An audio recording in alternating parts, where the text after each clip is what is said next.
Welcome back to the Real Inky Trail. Today we are featuring chapter 9 of the story. And chapter 9 goes like this. Chapter 9, the Caring Night of the Knights. They were climbing up the slippery pole, trying to get up the downhill slope which they were climbing.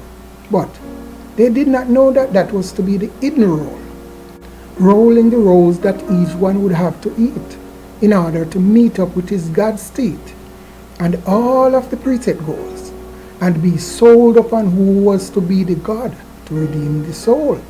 Each man, each person would have to approach from diverse direction, bearing heavy burdens upon his backside on, as he would have entered the chosen village and paid the king's ransom of a toll in order to get into the king's court and the privilege, which may or may not be equal to everything which he possesses, and to pay his worth, but he must, in order to enter into the carriage.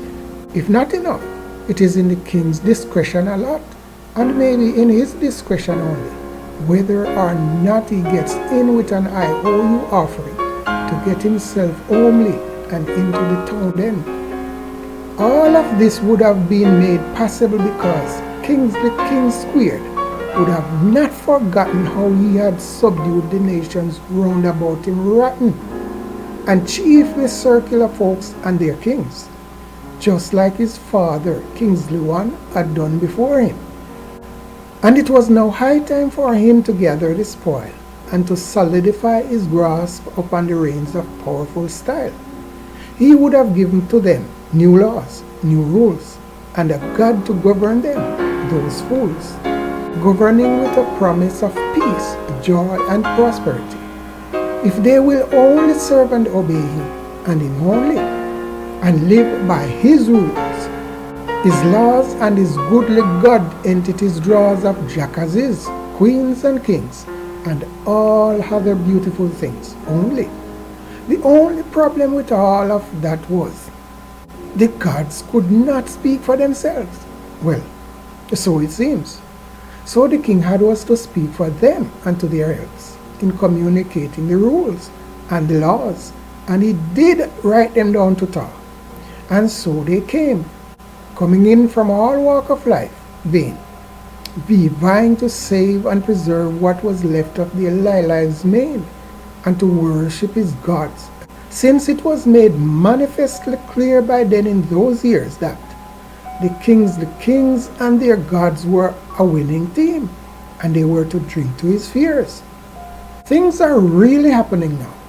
Trailers trailing behind the hidden cow. Many would have fallen dead in the waiting line and never got to see the behind, and get thee themselves lined up there behind him and in the mind of the king.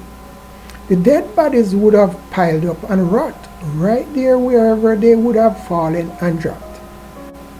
The stench in the trench was to become just another of the many delicate intricacies one must needs to pass through or to endure in order to gain access to the open door and to all of the king's many men and more.